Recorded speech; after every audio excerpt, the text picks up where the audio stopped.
অনেকের বাস্তুতেই শত্রুরা তান্ত্রিকের কাছে গিয়ে বিভিন্ন রকমভাবে ক্ষতি করে রাখে। সেই কারণে তাদের কোনো আয় উন্নতি হয় না, যা টাকা ইনকাম করে কোনো না কোনোভাবে খরচা হয়ে যায় এবং পরিবারেরও কারো না কারো বিভিন্ন রকমভাবে শরীর খারাপ লেগেই থাকে।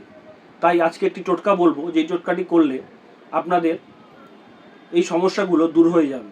টোটকাটি হলো যে কোনো মঙ্গলবার বা শনিবার এই টোটকাটি করতে হবে। একটি পাতিলেবু নেবেন, একটি কাচের গ্লাসের মধ্যে জল নিয়ে তাতে পাতিলেবুটি ভিজিয়ে রাখতে হবে।